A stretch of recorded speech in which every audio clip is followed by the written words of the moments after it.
আসসালামু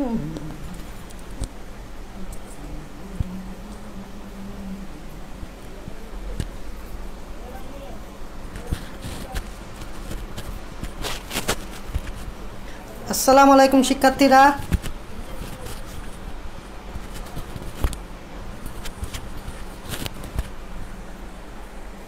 ভাইয়ার কথা শোনাচ্ছে কিনা একটু আমাকে কমেন্টে বলিও তো। ভাইয়ার কথা শোনাচ্ছে কিনা আমাকে একটু কমেন্টে বলিও। আর একজনের মেসেঞ্জারে ভিডিওটা শেয়ার করে দাও, আমাদের মেসেঞ্জার গ্রুপে ভিডিওটা শেয়ার করে দাও। হ্যাঁ, আজকে একটা গুরুত্বপূর্ণ ক্লাস হবে। এই চ্যাপ্টার প্রতিটা ক্লাসই অ্যাকচুয়ালি গুরুত্বপূর্ণ ফর এমসিকিউ এবং সিকিউ। এবং এই চ্যাপ্টারটা শুধু এইচএসসিতে জন্য ইম্পর্টেন্ট না, বিভিন্ন অ্যাডমিশনের জন্য এই চ্যাপ্টারটা খুবই গুরুত্বপূর্ণ। সো এই জন্য এই চ্যাপ্টারের প্রতিটা টপিক ইম্পর্টেন্ট। তোমরা তাড়াতাড়ি একটু আসো, আবার ক্লাসটা শুরু করে দিব। তাড়াতাড়ি আসো, কারণ আজান দিয়ে দেয় আবার।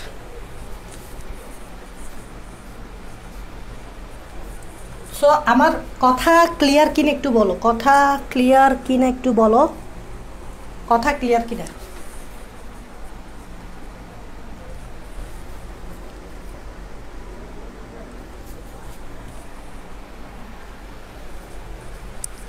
আই হোপ কথা ক্লিয়ার, ঠিক আছে?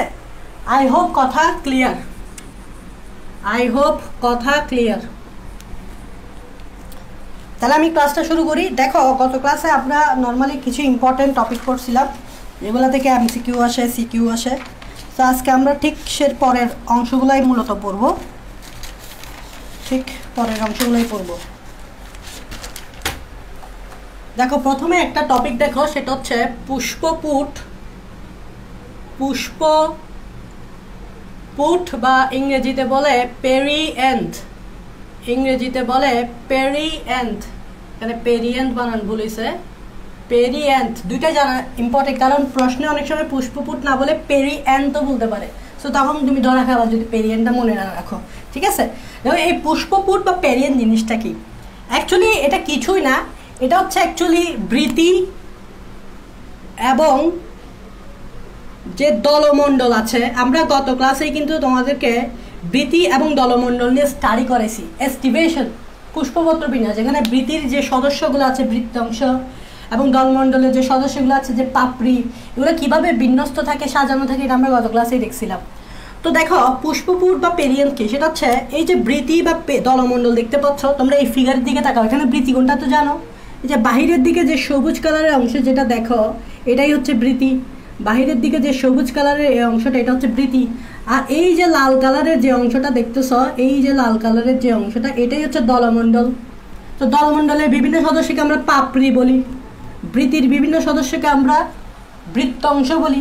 তো দেখা যাচ্ছে অনেক ফুলে কি হয়, এই বৃতি এবং দলমণ্ডলগুলোর আকার সেম হয়।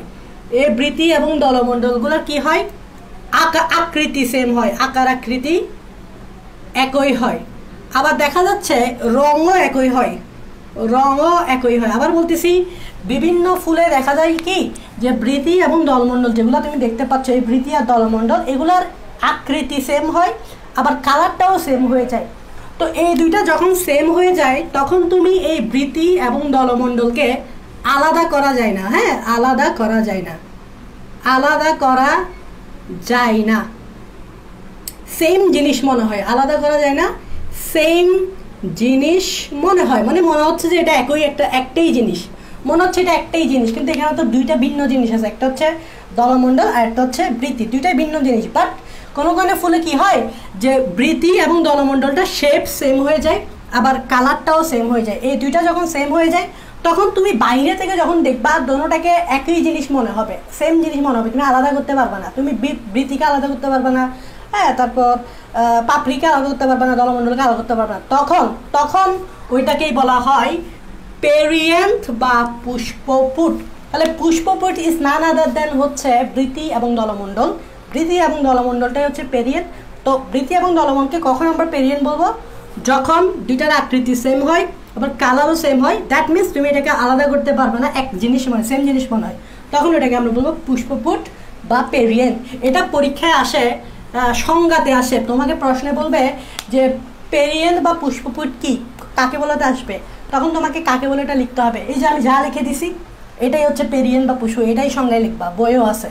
এবং এটা একটা এক্সাম্পল মনে রাখবা, পেরিয়েন্ট বা পুষ্পপুটের একটা এক্সাম্পল মনে রাখবা। এটা তুমি কোথায় পেতে পারো? এটা তুমি পেঁয়াজে পেতে পারো, এটা তুমি পেঁয়াজে পেতে পারো। এই পেরিয়েন্ট বা পুষ্পপুট তুমি কোথায় পেতে পারো? পেঁয়াজে পেতে পারো। এই পেরিয়েন্ট বা পুষ্পপুট তুমি কোথায় পেতে পারো? পেঁয়াজে পেতে পারো। এই পেরিয়েন্ট বা পুষ্পপুট তুমি কোথায় পেতে পারো? পেঁয়াজে পেতে পারো। মেসেঞ্জার গ্রুপে শেয়ার করছো না? আচ্ছা, মেসেঞ্জার গ্রুপে ভিডিওটা একজনে শেয়ার করে দাও আমাদের। এটাকে আমরা কি বলবো? পেঁয়াজ বা পুষ্পপুট। এটাকে আমরা কি বলবো? সরি, পেঁয়াজের এক্সাম্পল হচ্ছে পুষ্পপুট। আচ্ছা, এটা বুঝাইলাম, ঠিক আছে, বুঝলা? সিম্পল জিনিস, বুঝার কি আছে, তাই না? সিম্পল। এখন দেখো, আমরা একটা ফুলে 4টা স্তবক পড়ছিলাম। একটা হচ্ছে বৃতি, আরেকটা হচ্ছে দলমণ্ডল। 2টা স্তবক আমরা গত ক্লাসেই পড়ে বসছি, বৃতি এবং দলমণ্ডল। আরও 2টা স্তবক আছে, আজকে আমরা ওই 2টা স্তবক নিয়ে আলোচনা করব। একটা স্তবক হচ্ছে 3 নম্বর যে স্তবক, সেটা হচ্ছে পুং স্তবক। পুং স্তবক বা ইংরেজিতে বলে অ্যান্ড্রিসিয়াম। সবসময় আমি বলি ইংরেজি নামটাও মনে রাখতে হয়, পুং স্তবক বা অ্যান্ড্রিসিয়াম। এখানে পুং স্তবক বা অ্যান্ড্রিসিয়াম কোনটা? এই যে দেখো, এখানে লম্বা লম্বা যে জিনিসগুলো দেখতে পাচ্ছ, এই যে লম্বা লম্বা, এই যে লম্বা লম্বা, এই যে লম্বা লম্বা, এই যে লম্বা লম্বা, এই জিনিসগুলোকে বলা হয় পুং স্তবক। এটা একটা ফুলের 3 নম্বর স্তবক, পুং স্তবক। বুঝতেই পারতেছ পুং কেন বলতেছে? কারণ ওখানে পরাগ রেণু তৈরি হয়। ওখানে কি তৈরি হয়? পরাগ রেণু। দ্যাট মিনস আমাদের যেরকম শুক্রাণু, ওদের এখানে সেটা হচ্ছে পরাগ রেণু। ওখানে পরাগ রেণু তৈরি হয়। সো এটা হচ্ছে পুং স্তবক, এটা 3য় স্তবক। এবং দেখো, পুং স্তবকের অনেকগুলো অংশ আছে বা সদস্য আছে। তো পুং স্তবকের প্রতিটি সদস্যকে কি বলে? পুং স্তবকের প্রতিটি সদস্যকে কি বলে? যেরকম আমরা বৃতির সদস্য দেখছি, যেমন মনে করে দেখো, বৃতির যে সদস্য ছিল, বৃতির সদস্যকে আমরা কি বলছিলাম মনে আছে? বৃত্তাংশ। এটা একটু নোট করো, কারণ এটা আগে পড়েছি। ইংরেজি নামটা কি জানো তো? সেপাল। তেমনিভাবে বৃতির সদস্য গেল, দলমণ্ডলের সদস্যকে আমরা কি বলছিলাম বলো তো? দলমণ্ডলের খণ্ডাংশ বা সদস্যকে আমরা কি বলছিলাম? পাপড়ি বলছিলাম। ইংরেজিতে এটাকে বলে পেটাল। বারবার বলতেছি, ইংরেজি নাম মনে রাখতে হবে। এটা গেল দলমণ্ডল। তারপর আরেকটা জিনিস মনে রাখতে হবে, সেটা হচ্ছে পুষ্পপুটের সদস্য। এটা আমি বলতে ভুলে গেছি, পুষ্পপুটেরও সদস্য আছে। একটু আগে আমি পুষ্পপুট নিয়ে আলোচনা করছিলাম না? এটার পুষ্পপুটের সদস্যকে কি বলে? পুষ্পপুটের সদস্যকে বলা হয় টেপাল। টেপাল, ইংরেজিতেও এটাকে টেপাল বলে। অ্যাকচুয়ালি ইংরেজি নামটাই বাংলা নাম, টেপাল। দেখো, এই জিনিসটা একটু নোট করো। দেখো, বৃতির সদস্যকে তুমি বলবা বৃত্তাংশ বা সেপাল, দলমণ্ডলের সদস্যকে তুমি বলবা পাপড়ি বা পেটাল, আর পুষ্পপুটের সদস্যকে তুমি বলবা টেপাল। টেপাল, এটা পরীক্ষায় আসে। পুষ্পপুটের সদস্যকে তুমি বলবা টেপাল। দেখো, এটা সেপাল, এটা পেটাল, আর এটা হচ্ছে টেপাল। কি? টেপাল। পরীক্ষায় আসবে। এই 2টা জায়গায় তোমরা একটু কনফিউজ লাগবা, পেটাল আর টেপালে। দেখো, পেটাল তো পাপড়ি, পাপড়ির প, পেটালেও প। মনে রাখবা কিভাবে? দেখো, পাপড়ির প, পেটালেরও প। টেপালও দেখো, ট টি, ট টি। সো মনে রাখে ইজি, পাপড়ির প পেটাল আর টয়ের টি, একদম ইজি। সো এই 2 জায়গায় যাতে কনফিউজ না লাগবে, এগুলো এটা মাথায় রাখবা। পুষ্পপুটের সদস্যকে কি বলে? টেপাল বলে, যেটা আমি পুষ্পপুটে বলিনি। তেমনিভাবে পুংস্তবকের প্রতিটি সদস্যকে কি বলে? সেটা হচ্ছে পুংকেশর। সেটা হচ্ছে কি? পুংকেশর। ইংরেজি নাম অবশ্যই মনে রাখতে হবে, স্টামেন বা স্টেমান। স্টামেন বা স্টেমেন যেভাবে উচ্চারণ করো, স্টেমেন বা স্টামেন যেভাবে উচ্চারণ করো। তাহলে পুংস্তবকের প্রতিটি সদস্যকে কি বলে? পুংকেশর। যেরকম এগুলো সদস্যকে এই নামে ডাকি, তেমনি আমরা পুংস্তবকের প্রতিটি সদস্যকে আমরা ডাকবো পুংকেশর বা স্টেমেন নামে। এখন দেখো, এখানে পুংকেশর কোনটা দেখছ? এই দেখো, এই যে লম্বা করে যেটা দেখতেছে, এটা একটা পুংকেশর, এটা একটা পুংকেশর, এটা একটা পুংকেশর, এটা একটা পুংকেশর। এগুলো মিলেই মূলত পুংস্তবকটা হয়েছে। তার মানে এগুলো আলাদা আলাদা হচ্ছে এক একটা পুংকেশর। তাই আমি দেখো চিহ্নিত করে দিছি, দেখো পুংকেশর, এটা চিহ্নিত করে দিছি, এটা হচ্ছে কি? পুংকেশর। বুঝা গেছে? সো প্রতিটি সদস্যকে পুংকেশর বলে। আচ্ছা, এতটুকু তো বুঝলা।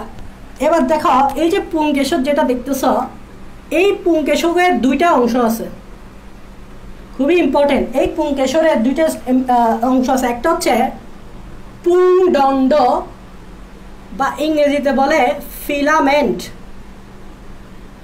আরেকটা হচ্ছে অ্যান্থার, বাংলায় লিখি আগে। আরেকটা হচ্ছে পরাগধানী বা অ্যান্থার। আবার বলতেছি, এই যে পুংকেশর দেখতেছ,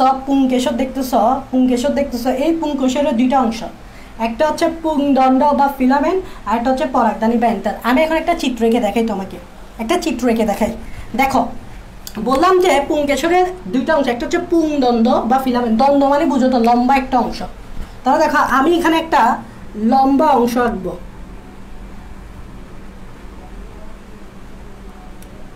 এই যে লম্বা দণ্ডের মতো যে অংশটা দেখতে পাচ্ছ, এটাকেই বলা হয় পুংদণ্ড। ইংরেজি নাম অবশ্যই মনে রাখতে হবে স্টেমেন।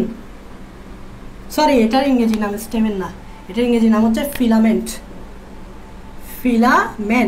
আর দেখো আরেকটা আছে পরাগধানী। দেখো মাথার দিকে, ঠিক মাথার দিকে, দণ্ডের মাথার দিকে একটা স্ফীত অংশ থাকে, ফোলানো অংশ থাকে। দেখো আমি আঁকতেছি, ফোলানো অংশটা আমি আঁকতেছি।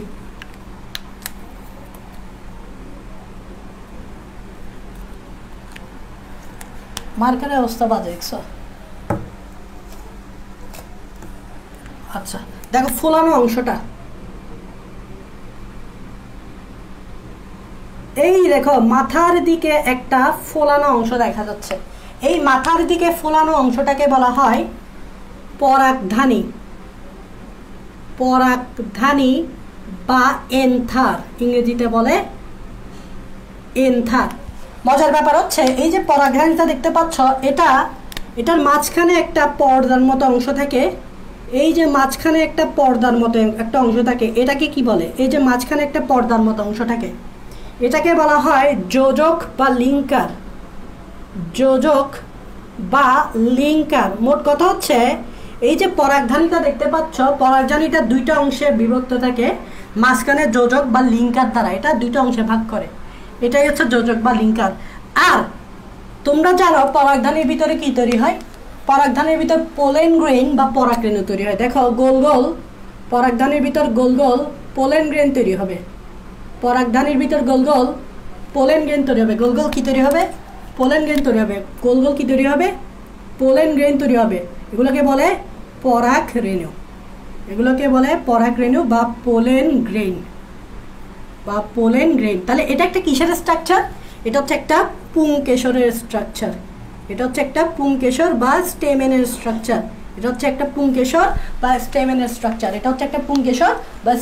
স্ট্রাকচার। তো বুঝতে পারছো একদম সোজা। তাহলে এটা হচ্ছে একটা পুরোটা একটা পুংকেশর। পুংকেশরের দুইটা অংশ, একটা হচ্ছে পুংদণ্ড লম্বা অংশ যেটা, আর একটা হচ্ছে মাথার স্ফীত অংশ যেটা হচ্ছে পরাগধানী। পরাগধানীটা একটা যোজক বা লিঙ্কার দ্বারা দুইটা অংশে বিভক্ত থাকে এবং পরাগধানীর ভিতরে পরাগরেণু তৈরি হবে, পোলেন গ্রেইন। এটা হচ্ছে পুরোটাই হচ্ছে একটা পুংদণ্ডের স্ট্রাকচার, ঠিক আছে? আচ্ছা দেখো, এবার দেখো পুংদণ্ড তো অনেকগুলো থাকে, যেমন এখানে আমি পুংকেশর তো অনেকগুলো থাকে, আমি তো এখানে একটা পুংকেশর দেখেছি। দেখো এখানে কয়টা পুংকেশর? 1 2 3 4, অনেক ক্ষেত্রে 6টা থাকে, অনেক ক্ষেত্রে 9টা থাকে। সো আমি একটা জিনিস দেখাবো তোমাকে এখন, এটা আমি মুছে ফেলতেছি। তোমাদেরকে এখন একটা আমি জিনিস দেখাবো। সেটা কি? সেটা হচ্ছে মাঝে মধ্যে দেখবা কিছু কিছু প্ল্যান্টের ক্ষেত্রে, কিছু প্ল্যান্টের ফুলে পুংকেশর কিভাবে থাকে, এটা আমি দেখাবো। যেমন দেখো আমি একটা জিনিস আঁকতেছি, তোমরাও আঁকতে পারো।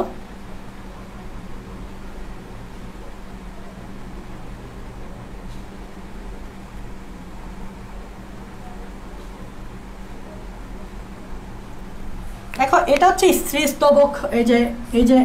এই মাঝখানে যে অংশটা, এটাকে স্ত্রী কেশর বা স্ত্রী স্তবক বলে, এটা তোমরা জানো। ঠিক দেখো এটার পাশ দিয়ে এরকম পুংকেশর বের হবে। এই দেখো এটা একটা পুংকেশর, এটা হচ্ছে ফোলানো অংশটা, ঠিক আছে?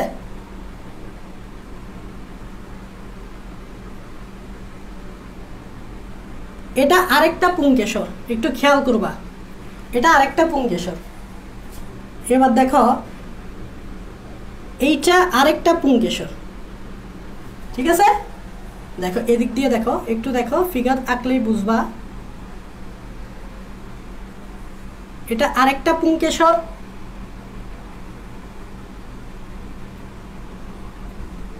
এটা আরেকটা পুংকেশর, এটা আরেকটা পুংকেশর। দেখো এখানে আমি টোটাল 6টা পুংকেশর রাখছি। এদিকে এই পাশে 3টা, এই পাশে 3টা। পুংকেশর তো বুঝছো, একটু আগে আমি স্ট্রাকচার আঁকাই দিছি। এখানে কয়টা কয়টা পুংকেশর? 6টা। এদিকে 3টা, এদিকে 3টা। এতটুকু বুঝতে পারছো? এদিকে 3টা, এদিকে 3টা। দেখো 6টা পুংকেশরের মধ্যে এদিকে 2টা লম্বা, এদিকে 2টা লম্বা। আবার বলতেছি 6টা পুংকেশরের মধ্যে এদিকে 2টা লম্বা পুংকেশর পাওয়া যাচ্ছে, এদিকে 2টা লম্বা। কেন লম্বা? কারণ পুংদণ্ডগুলো লম্বা। দ্বন্দ্ব যত লম্বা হবে মানুষ, এই পুংকেশরও তত লম্বা হবে। মানুষের পা যত লম্বা হবে মানুষও তত বেশি লম্বা হবে। সো এইগুলো হচ্ছে লম্বা। আর এই 2টা হচ্ছে কি ভাই বলো তো ভাইয়া? এই 2টা হচ্ছে শর্ট। তো 6টা পুংকেশরের মধ্যে যদি ওহো মার্কার 4টা লম্বা হয়, 4টা লম্বা হয়, তখন এই ধরনের বিন্যাসকে বলো, পুংকেশরের বিন্যাসকে বলা হয় টেট্রাডাইনামাস। আবার বলতেছি আমি, এটা পরীক্ষায় আসে। কাকে বলে তো আসে বা এমসিকিউতে আসে। 6টা পুংকেশরের মধ্যে যদি 4টা লম্বা হয় তখন ওই ধরনের পুংকেশরকে আমরা বলবো টেট্রাডাইনামাস। দেখো টেট্রা মানে কত? 4। সো 4টা লম্বা বিদেই টেট্রা। আর ডাইনামাস মানে হচ্ছে ওই লম্বা পুংকেশর কয়টা আছে বা ওই লম্বা পুংকেশরকে বোঝাচ্ছে। ডাইনামাস মানে হচ্ছে ওই লম্বা পুংকেশরকে বোঝাচ্ছে। তাহলে 4টা লম্বা, 6টা পুংকেশরের মধ্যে যতটা লম্বা, হ্যাঁ, এই জন্য এটাকে টেট্রা। আর ডাইনামাস মানে হচ্ছে লম্বা পুংকেশরকে বোঝাচ্ছে।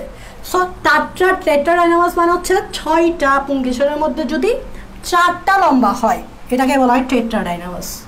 সো আশা করি বুঝতে পারছো। এবার দেখো এর এক্সাম্পলটা মনে রাখতে পারো।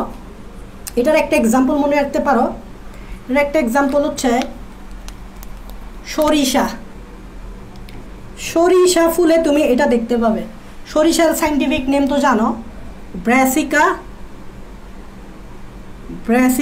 নেপাস। সরিষার সাইন্টিফিক নেম হচ্ছে ব্রাসিকা নেপাস। এটা একটু মনে রাখবা। টেট্রাডাইনামাস তুমি সরিষা ফুলে দেখতে পাবা। আর সরিষার সাইন্টিফিক নেমটা মনে রাখতে হবে, কারণ আমি গত ক্লাসে বলছি অনেক সময় এমসিকিউতে সরিষা না বলে ডাইরেক্ট সাইন্টিফিক নেম দিয়ে দিবে। তুমি যদি সাইন্টিফিক নেমটা মুখস্থ না থাকে তাহলে তুমি ধরা খাবা।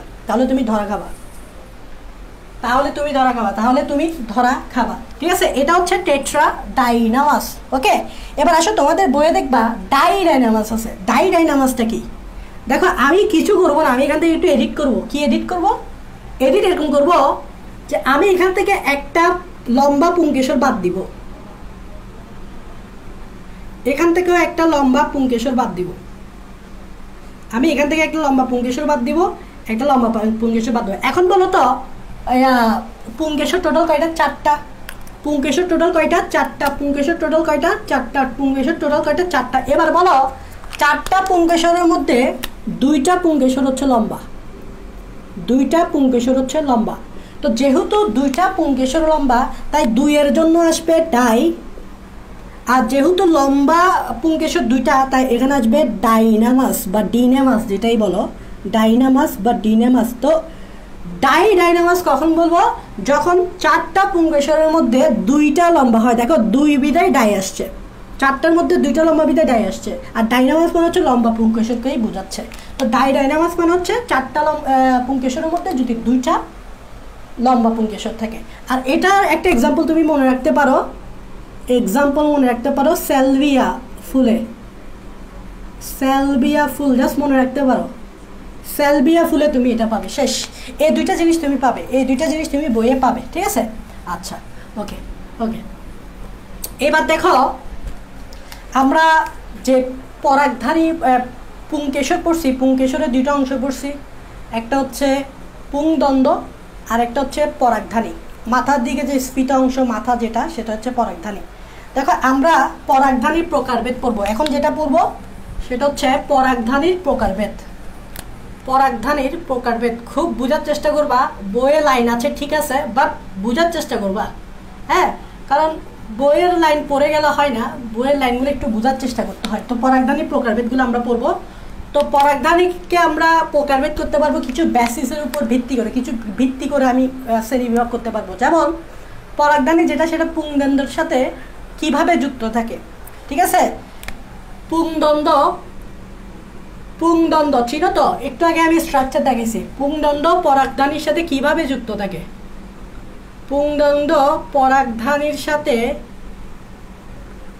কিভাবে যুক্ত থাকে তার উপর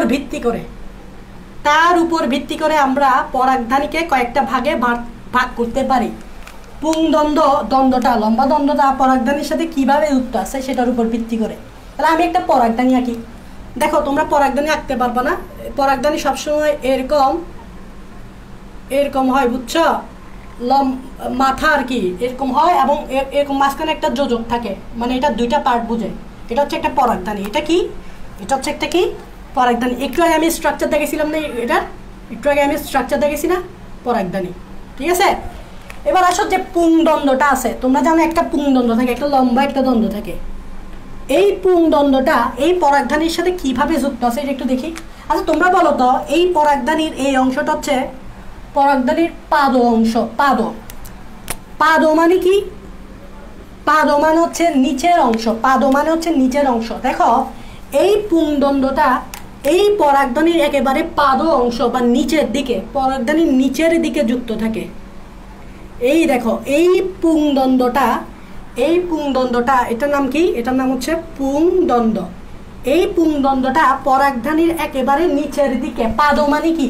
পাদ মানে নিচ, একেবারে নিচে, ডাউন, একেবারে নিচের দিকে যুক্ত না। এটা উপরের দিক, এটা নিচের দিক, এটা উপরের দিক, এটা নিচের দিকে যুক্ত, তাই তো পুংদণ্ডটা।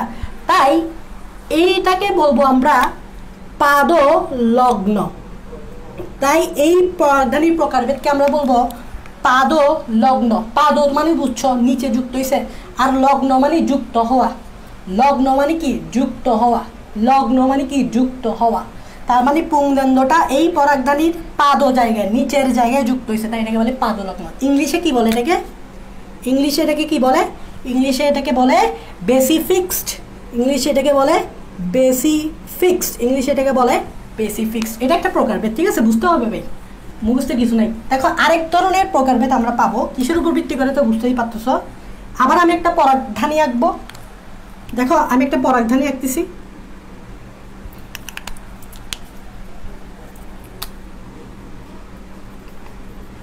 আল্লাহ, ভুল করছি।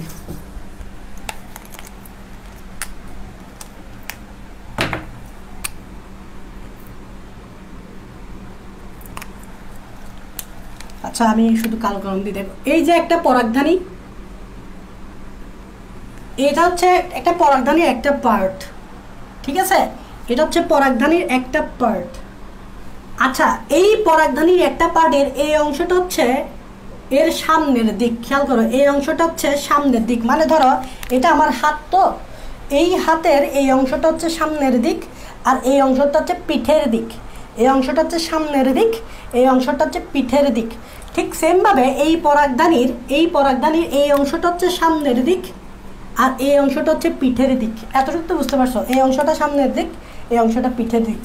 এবং দেখো ঠিক এই পিঠ বরাবর পুংদণ্ড যেটা আছে, এই যে লম্বা অংশটা যেটা আছে, এই লম্বা অংশটা কি হবে? এই পিঠ বরাবর যুক্ত হবে। দেখো এই পিঠ বরাবর যুক্ত হচ্ছে, দেখছো পুংদণ্ডটা কিভাবে যুক্ত হচ্ছে? এই পিঠ বরাবর যুক্ত হয়েছে। ভালো করে খেয়াল করো, এটা হচ্ছে পরাগধানীর সামনের দিক, এটা হচ্ছে পিঠের দিক। এই যে পুংদণ্ডটা দেখতেছ, এই পরাগধানীর একেবারে পিঠ বরাবর যুক্ত হয়েছে। এখন যদি বলি শুধু কি পিঠ বরাবর যুক্ত হয়েছে, না, পুরা সমগ্র পিঠ জুড়ে এসে যুক্ত আছে। দেখো এখান থেকে শুরু করে একেবারে এতটুকু পর্যন্ত, সমগ্র পিঠ বরাবর সে যুক্ত আছে, আচ্ছা পরাগধানী আরেকটা পার্ট আছে, তো আরেকটা পার্ট রাখতে হবে না? দেখো এই আরেকটা পার্ট,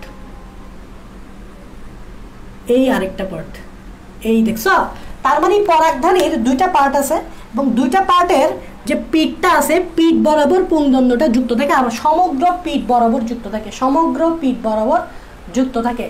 এখন দেখো এই পুংদণ্ডটা এই পরাগধানীর পার্টের পুরা পিঠ বরাবর যুক্ত হয়েছে, আবার এই পরাগধানীর পার্টের এই পিঠ বরাবর যুক্ত হয়েছে। মনে হচ্ছে যে দোনোটার পাশে যুক্ত হয়েছে। জিনিসটা এরকম, এটা হচ্ছে পরাগধানীর একটা পার্ট, এটা হচ্ছে পরাগধানীর আরেকটা পার্ট। তো এদিক দিয়ে মাঝখান দিয়ে একটা কি আসছে, পুংদণ্ড আসছে, এই পাশে যুক্ত হয়েছে, ঠিক সেমভাবে এই পাশে যুক্ত হয়েছে। এই দেখো সমগ্র পিঠ বরাবর যুক্ত হয়েছে, আবার পাশ বরাবর যুক্ত হয়েছে, এটার এই পাশ বরাবর যুক্ত হয়েছে, এই পরাগধানীর এই পাশ বরাবর যুক্ত হয়েছে। যেহেতু পাশ বরাবর যুক্ত হয়েছে তাই এই পরাগধানীর নাম হচ্ছে পার্শ্ব। পার্শ্ব কেন? কারণ পাশ বরাবর যুক্ত হয়েছে, এটার এই পাশে যুক্ত হয়েছে, এটার এই পাশে যুক্ত হয়েছে, তাহলে পাশ না? এই পাশে যুক্ত হয়েছে, এই পাশে যুক্ত হয়েছে, তাহলে পাশ না? তবে সমগ্র পিঠ বরাবর যুক্ত হয়েছে। খেয়াল করছো? এই পিঠের পুরো অংশ জুড়েই আছে, এই পিঠের পুরো অংশ জুড়ে দাঁড়ে। তা এটাকে বলা হয় পার্শ্ব লগ্ন। লগ্ন মানে কি? লগ্ন মানে কি? লগ্ন মানে হচ্ছে যুক্ত হওয়া। পার্শ্ব কেন? এই পাশ বরাবরে যুক্ত হয়েছে, এই পাশ বরাবরে যুক্ত হয়েছে, সমগ্র পিঠ জুড়ে, মনে রাখবা সমগ্র পিঠ জুড়েই যুক্ত হয়েছে, পুরো পিঠটাতেই যুক্ত হয়েছে। আচ্ছা, এটাকে বলে পার্শ্ব লগ্ন। ইংরেজিতে কি বলে? ইংরেজিতে কি বলে? ইংরেজিতে বলে অ্যাডনেট। ইংরেজিতে কি বলে? ইংরেজিতে বলে অ্যাডনেট। ইংরেজিতে কি বলে? ইংরেজিতে বলে অ্যাডনেট। অ্যাডনেট ইংরেজিতে কি বলে? অ্যাডনেট। দেখো এবার দেখো আরেক ধরনের আমি আঁকবো, সেটা হচ্ছে দেখো, দেখো এটা আরেকটা পরাগধানী। এই দেখো পরাগধানীর দুইটা অংশ, এটা হচ্ছে মাঝখান দিয়ে লিঙ্কার। এবং তুমি আমাকে বলো তো, এই পরাগধানীর এই অংশটা কি পিঠ না? এই পরাগধানীর এই অংশটা পিঠ না? দেখো এবার পুংদণ্ডটা কি হবে? এই পিঠ বরাবরে যুক্ত হবে। পুংদণ্ডটা এই পিঠ বরাবরে যুক্ত হয়েছে, দেখ খেয়াল করছো? এই পরাগধানীর পিঠ বরাবর যুক্ত হয়েছে, তবে পুরা পিঠ বরাবর যুক্ত হয়নি, জাস্ট মাঝখান বরাবর যুক্ত হয়েছে। খেয়াল করো, এই পিঠের জাস্ট মাঝখান বরাবর যুক্ত হয়েছে। খেয়াল করছো? পিঠ বরাবরই যুক্ত হয়েছে, ঠিক আছে, এই পরাগধানী পিঠ বরাবর যুক্ত হয়েছে, ঠিক আছে, বাট সমগ্র পিঠ জুড়ে সে যুক্ত হয় নাই, জাস্ট এই পিঠের একটা অংশে বা মাঝখান বরাবর যুক্ত হয়েছে। তাই এটাকে বলা হয় পৃষ্ঠ লগ্ন। ইংরেজিতে বলে ডরসিফাইড। ইংরেজিতে বলে ডরসিফাইড। কেন পৃষ্ঠ লগ্ন বলতেছে? কারণ পিঠ বরাবর যুক্ত হয়েছে, তবে সমগ্র পিঠ বরাবর যুক্ত হয়েছে না, পিঠের একটা অংশ বরাবর যুক্ত হয়েছে। সাপোজ তুমি যদি আমার মার্কারটা পিঠে লাগাও, তাহলে এটা পিঠের একটা অংশ যুক্ত হবে, পুরো পিঠ বরাবর তো যুক্ত হবে না। সো এটা জাস্ট পিঠের একটা অংশ বরাবর যুক্ত হয়েছে, তাই এটাকে বলতেছি পৃষ্ঠলগ্ন। এটার আর এটার মধ্যে কনফিউশন যাতে না হয়, দোনোটাই কিন্তু প্রায় সেম, বাট এটার ক্ষেত্রে কি হয়, দুই পাশে যুক্ত হয় এবং সমগ্র পিঠ বরাবর যুক্ত হয়, আর এটার ক্ষেত্রে শুধু এক পাশে যুক্ত হয় আর পিঠের জাস্ট একটা অংশে যুক্ত হয়। সো দ্যাটস এটা হচ্ছে পৃষ্ঠলগ্ন। আচ্ছা, এতটুকু বুঝছো? এবার দেখো, এবার দেখো আরেক ধরনের, দেখো এটা আমি মুছে দিই, এটা আমি মুছে দিই। দেখো আরেক ধরনের, দেখো দেখো আরেক ধরনের আমি পরাগধানীটা আঁকি। দেখো এটা একটা পরাগধানী, এই যে পুরাটাই একটা পরাগধানী। এখন কথা হচ্ছে এই পরাগধানীর সাথে একটা পুংদণ্ড যুক্ত থাকবে। তবে দেখো পুংদণ্ডটার এই যে সামনের দিকে যে অংশটা, এটা চিকন হয়ে গেছে। খেয়াল করছো? এই পুংদণ্ডটার সামনের দিকে এই যে অংশটা, এই অংশটা একেবারে চিকন সরু, এই অংশটা মোটা বাট একেবারে উপরের অংশটা চিকন সরু। এবং এটা যেহেতু চিকন অংশ, তাই এই পরাগধানীটা জাস্ট একটা সূক্ষ্ম বিন্দুতে যুক্ত থাকে, অনেকটা এই ফোঁটা বরাবর যুক্ত থাকে, একটা ফোঁটা বরাবর যুক্ত থাকে। খেয়াল করো, এই অংশটা খুব সরু হয়ে গেছে, তো সরু হওয়া মানে তো বুঝতেছ চুলের মতো সরু হয়ে গেছে, তো তাই পরাগধানীটা এই অংশের সাথে আলগাভাবে যুক্ত আছে। মনে হচ্ছে মনে হয় পরাগধানীটা পড়ে যাবে, এভাবে আলগাভাবে যুক্ত আছে, মনে হচ্ছে মনে হয় পরাগধানীটা এখান থেকে ছুটে পড়ে যাবে। ফলে যখন বাতাস আসে, এই পরাগধানীটা এভাবে দুলতে থাকে, নৌকার মতো এভাবে দুলতে থাকে। কেন দুলতে থাকে? কারণ এটা তো সরু, এই অংশটা তো সরু, সরু হওয়ায় আলতোভাবে লাগানো আছে, হালকাভাবে লাগানো আছে। তাই বাতাস যখন হবে না, তখন এই পরাগধানীটা এভাবে এভাবে দুলবে, এভাবে দুলবে, মনে হচ্ছে যেন পড়ে গেছে পরাগধানীটা ছুটে, এভাবে এভাবে দুলবে। তাই এটাকে কি বলা হয়? তাই এটাকে বলা হয় সর্বমুখ পরাগধানী। সর্বমুখ পরাগধানী, আবার বলতেছি, তাই এটাকে বলা হয় সর্বমুখ পরাগধানী। তাই এটাকে বলা হয় সর্বমুখ পরাগধানী। কেন সর্বমুখ? কারণ এটা এদিক দিয়েও থাকে, এদিক দিয়েও থাকতে পারে, এদিক দিয়েও থাকতে পারে, এদিক দিয়েও থাকতে পারে, অনেক জায়গায় মুখ করে থাকে। কারণ বাতাসে এটা হেলে দুলে, হেলে একবার এই মুখে যায়, হেলে একবার ওই মুখে যায়, হেলে একবার ওই মুখে যায়, হেলে একবার ওই মুখে যায়, সব মুখে যায়। তাই এটাকে বলা হয় সর্বমুখ, বা ইংরেজিতে বলে ভার্সেটাইল। ইংরেজিতে বলে ভার্সেটাইল, ইংরেজিতে বলে ভার্সেটাইল। এবং মনে রাখবা এইটার এক্সাম্পলটা মনে রাখা দরকার, এটার এক্সাম্পল মনে রাখবা। এটা তুমি কোথায় পাবা? এটা তুমি পাবা ধানের পরাগধানী, এটা এক্সাম্পল মনে রাখা দরকার। এটার এক্সাম্পল তুমি কোথায় পাবা? এটার এক্সাম্পল হচ্ছে ধানের, এটা এক্সাম্পল হচ্ছে ধানের। এটা পরীক্ষায় আসবে, বলবে যে সর্বমুখ পরাগধানীর নিচের এক্সাম্পলটা কোনটা, তখন তোমাকে অপশনে ধান দিবে। সো ধানটাই হচ্ছে সর্বমুখ পরাগধানীর এক্সাম্পল। সো ধানটাই হচ্ছে সর্বমুখ পরাগধানীর এক্সাম্পল। দেখবা ধান ক্ষেতের যে পরাগধানীগুলো দেখবা এগুলো কিন্তু হেলে দুলে, বাতাস বইলে এদিক দিয়ে হেলে দুলে। সো এটা হচ্ছে সর্বমুখ এবং এটা হচ্ছে ধানের এক্সাম্পল। ধান গাছগুলো খুব ছোট হয় তাই না, আর মানে খুব নরম হয়, বাতাসে হেলে দুলে। আচ্ছা যাই হোক, তার মানে বুঝছো পুংনন্দে পরাগধানীর সাথে কীভাবে যুক্ত আছে। এর উপর ভিত্তি করে আমরা 4 ভাগে ভাগ করছি। একটা হচ্ছে পাদলগ্ন, আরেকটা হচ্ছে পার্শ্বলগ্ন, আরেকটা হচ্ছে পৃষ্ঠলগ্ন, আরেকটা হচ্ছে সর্বমুখ। এবার আসো আরেকটার উপর ভিত্তি করে তুমি করতে পারবা, সেটা হচ্ছে পরাগধানীর আকার। সেটা হচ্ছে পরাগধানীর আকার। পরাগধানীর আকার মানে পরাগধানীটা দেখতে কীরকম সেটা একদম সিম্পল। পরাগধানীর আকারের উপর, যেমন ধরো একটা পরাগধানী এরকম, যেমন ধরো একটা পরাগধানী হচ্ছে এরকম সরল রেখার মতো। একটা পরাগধানী হচ্ছে কিসের মতো? সরল রেখার মতো। এবং এই পরাগধানীটা তোমার এই পুংদন্ডের সাথে যুক্ত আছে। তাহলে পরাগধানী দেখতেটা কীরকম? এই পরাগধানী দেখতে কীরকম? রেখার মতো। তাই এটাকে বলা হয় রেখাকার পরাগধানী। তাই এটাকে বলা হয় রেখাকার পরাগধানী, বা ইংরেজিতে বলে লিনিয়ার, একদম ইজি। তাহলে পরাগধানীটা আকারটা কিরকম সেটার উপর ডিপেন্ড করতেছে। আবার দেখো আরেকটা পরাগধানী কীরকম, দেখো আরেকটা পরাগধানী হচ্ছে অনেকটা এরকম।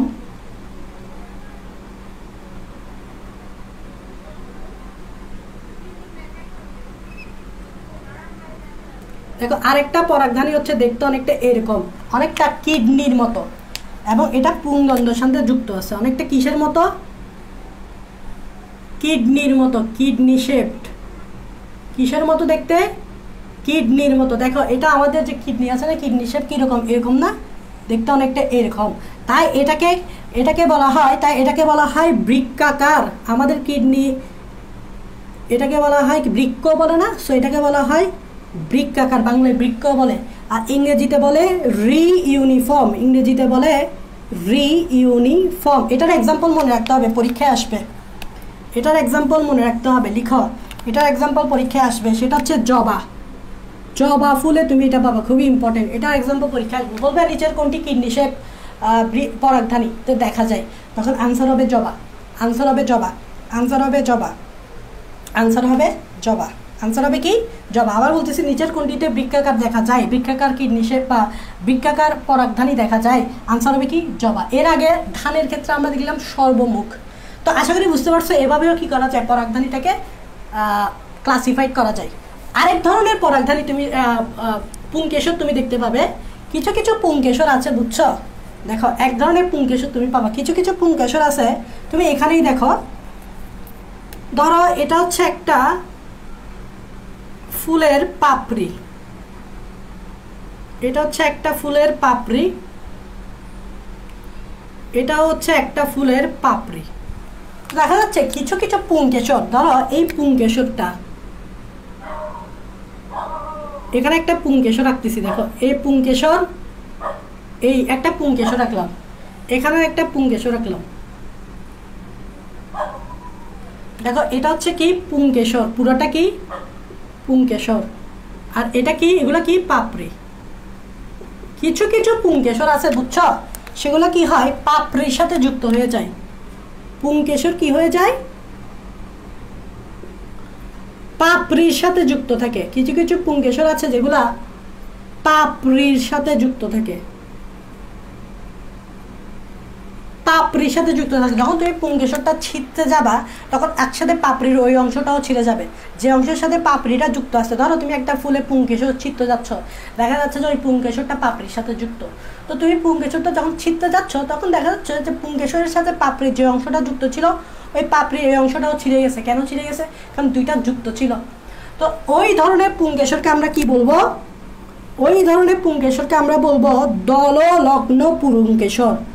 দললগ্ন পুংকেশর। দেখো এটার নাম দললগ্ন কেন হয়েছে? দল মানে হচ্ছে পাপড়ি, দলমণ্ডল, ওই যে দলমণ্ডল পাপড়ি, পাপড়ি লগ্ন মানে যুক্ত হওয়া, যেহেতু পাপড়ির সাথে যুক্ত হয়েছে তাই এটাকে বলা হয় দললগ্ন পুংকেশর। এটাকে ইংরেজি নাম অবশ্যই মনে রাখতে হবে। এটার ইংরেজি নাম হচ্ছে এপিপেটালাস, এপিপেটালাস, এপিপেটালাস। আর এটার এক্সাম্পলই হচ্ছে মনে রাখা হচ্ছে ইম্পর্টেন্ট, কারণ এটার এক্সাম্পল পরীক্ষায় আসবে। এক্সাম্পল লিখে রাখো, নোট করতেছো তো? এক্সাম্পল হচ্ছে ধুতুরা, বেগুন, এই দুইটা মনে রাখবা। বেদ দিয়ে মনে রাখতে পারো, বেদ, বেদ দিয়ে মনে রাখতে পারো, বে দিয়ে বেগুন, ধ দিয়ে ধুতুরা, এভাবে মনে রাখতে পারো। বেদ দিয়ে মনে রাখতে পারো, বে দিয়ে বেগুন, ধ দিয়ে ধুতুরা। তাহলে এটা পরীক্ষায় আসে। দললগ্ন পুংকেশরের এক্সাম্পল, এটা বেশি ইম্পর্টেন্ট, পরীক্ষায় আসবে। বিচার করতে দললগ্ন পুংকেশরের এক্সাম্পল কোথায় পাওয়া যায়? আনসার হবে হয় বেগুন না হলে ধুতুরা, এই দুইটার মধ্যে একটা অপশনে থাকবে। সো মনে রাখতে পারবা বেদ দিয়ে। তাহলে পুংকেশরের আমরা অনেকগুলো অংশ দেখে ফেললাম, পুংকেশরের আমরা অনেকগুলো অংশ দেখে ফেললাম। এখন আমরা 4 নম্বরে যেটা পড়ব সেটা হচ্ছে স্ত্রী স্তবক। আমরা এখন পড়ব স্ত্রী স্তবক। 4 নম্বর স্ত্রী স্তবক। দেখো ফুলের একেবারে শেষ স্তবকটা হচ্ছে স্ত্রী স্তবক, ও যেখানে কি থাকে? গর্ভাশয় থাকে, গর্ভমুণ্ড থাকে আর গর্ভদণ্ড থাকে। এর কাজ নিশ্চয়ই বুঝতে পারছো, ওখানে ডিম্বাণু তৈরি হবে এবং নিষেকে সাহায্য করবে স্ত্রী স্তবক। তাহলে স্ত্রী স্তবকেরও কিছু সদস্য আছে। তো স্ত্রী স্তবকের প্রতিটা সদস্যকে আমরা কি বলি? স্ত্রী স্তবকের প্রতিটা সদস্যকে আমরা কি বলি? স্ত্রী স্তবকের প্রতিটা সদস্যকে আমরা কি বলি? স্ত্রী কেশর। দেখো পুং স্তবকের ক্ষেত্রে আমরা বলছিলাম পুং কেশর, স্ত্রী স্তবকের প্রতিটা সদস্যকে বলবো স্ত্রী কেশর। তো আরেক নাম হচ্ছে গর্ভপত্র, আরেক নাম হচ্ছে ইংরেজিতে বলে কার্পেল। আবার বলতেছি, স্ত্রী স্তবকের প্রতিটি সদস্যকে স্ত্রী কেশর বা গর্ভপত্র বা কার্পেল বলে। স্ত্রী কেশর বা গর্ভপত্র বা কার্পেল বলে, স্ত্রী কেশর বা গর্ভপত্র বা কার্পেল বলে। এখানে যদি আমি দেখাই ভাই কোনটা স্ত্রী কেশর, এখানে এই যে দেখছো স্ট্যাচু অফ লিবার্টির মতো দাঁড়িয়ে আছে, স্ট্যাচু অফ লিবার্টির মতো দাঁড়িয়ে আছে, মাঝখানে যে অংশ আমাদের সবার মধ্যমণি, এই অংশটাই হচ্ছে স্ত্রী কেশর। দেখো আমি এখানে লিখে দিছি স্ত্রী কেশর, এই অংশটা স্ট্যাচু অফ লিবার্টির মতো দাঁড়িয়ে আছে, এই হচ্ছে স্ত্রী কেশর। আর একটা স্ত্রী কেশরের 3টা অংশ থাকে, একটা স্ত্রী কেশরের 3টা অংশ থাকে। প্রথম অংশটা যেটা মাঝখানে ফোলানো অংশ সেটা হচ্ছে গর্ভাশয় বা ওভারি। আমি ফিগার রাখবো, একটা দ্বন্দ্বের মতো একটা অংশ থাকে লম্বা, সেটা হচ্ছে গর্ভদ্বন্দ্ব বা স্টাইল। স্টাইল করছে আর কি, স্টাইল করে না, চুল খাড়া করে দেয় না, স্টাইল করছে। আর একটা হচ্ছে গর্ভমুণ্ড, মাথা। মুন্ড মানে কি? মুন্ড মানে মাথা, এটা ইংরেজি নাম অবশ্যই মনে রাখতে হবে, স্টিগমা। তাহলে একটা স্ত্রী কেশরের 3টা অংশ, এখানেও যদি আমি দেখাই 3টা অংশ দেখাতে পারবো। তো আমি আলাদাভাবে ফিগারে গিয়ে দেখাচ্ছি। দেখো 3টা অংশ কিভাবে, এই দেখো এই যে মাঝখানে একটা ফোলানো অংশ দেখতে পাচ্ছ, এই ফোলানো অংশটা, এই ফোলানো অংশটা, মাঝখানে একটা ফোলানো অংশ দেখতে পাচ্ছ, এই ফোলানো অংশটা এটাই হচ্ছে গর্ভাশয়। আর এই যে একটা দ্বন্দ্বের মতো অংশ দেখতে পাচ্ছ, এটাই হচ্ছে গর্ভদ্বন্দ্ব। আর এখানে একটা মাথা থাকবে, দেখো মাথা, এই যে মাথা, এই যে মাথা, এটাকে বলা হয় গর্ভমুণ্ড। তাহলে এটা একটা কিসের ফিগার?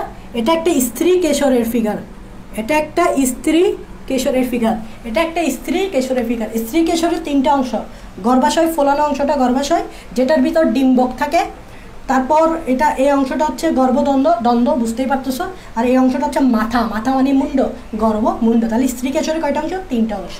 স্ত্রী কেশরের কয়টা অংশ? 3টা অংশ। এবার এখানে 3 গুরুত্বপূর্ণ কিছু জিনিস আছে, সেটা হচ্ছে এই যে গর্ভাশয়টা দেখতেছো না, গর্ভাশয়ের পজিশনটা এক এক ফুলে এক এক রকম। আমি আবার বলতেছি, এই যে গর্ভাশয় দেখতেছো না, এই জিনিসটা ভালোভাবে বুঝবা, অনেকে বুঝে না এই জিনিসটা। এই গর্ভাশয় যে জিনিসটা তুমি দেখতেছো না, এই গর্ভাশয় জিনিসটা এক এক ফুলে এক এক রকম। তাহলে একটু আমরা দেখি যে এই গর্ভাশয় জিনিসটা এক এক ফুলে এক এক রকম বলতে, মানে গর্ভাশয়ের যে পজিশনটা, পজিশনটা এক এক ফুলে এক এক রকম, এই জিনিসটা একটু বুঝতে হবে। চলো আমরা এটা একটু বুঝে নিই। আমি মুছে দিচ্ছি, গর্ভাশয়ের পজিশনটা দেখবো। দেখো দেখো দেখো, নামাজ শুরু হয় কিন্তু 8:30টায়, তো আমি সেভাবেই ছুটি দিব, 8:15 করে ছুটি দিব, ঠিক আছে? এখন মাত্র সবেমাত্র আজান দিচ্ছে, তো তোমাদের নামাজ বা আমাদের নামাজগুলো শুরু হয় কত? 8:30 করে। সো আমরা ওভাবেই ছুটি দিব, ঠিক আছে? একটু খেয়াল করো। দেখো, স্ত্রী স্তবক, যারা ঘরে পড়ো তার তো কোনো কথাই নেই, তাহলে পড়তে পারবা। দেখো, স্ত্রী স্তবকের গর্ভাশয়ের পজিশনটা দেখবো আমরা। দেখবো এখন গর্ভাশয়ের অবস্থানটা দেখবো। এক এক ফুলে গর্ভাশয়ের অবস্থান এক এক রকম। আমি একটা ফিগার আঁকতেছি, ফিগার না আঁকলে হবে না, কারণ বায়োলজি বুঝতে হলে, এই বিশেষ করে এই চ্যাপ্টারটা বুঝতে হলে তোমাকে ফিগার এঁকে এঁকে বুঝতে হবে। ফিগার ছাড়া আপনার কথা বলে গেলে হবে না, বুঝছো? এই জন্য আমি ফিগার আঁকি, ফিগার এঁকে এঁকে পড়াচ্ছি যাতে তুমি বুঝতে পারো। আমি একটা ফিগার আঁকবো, আগে আমি আঁকিনি, তারপর তোমাদেরকে বুঝিয়ে দিব, ঠিক আছে?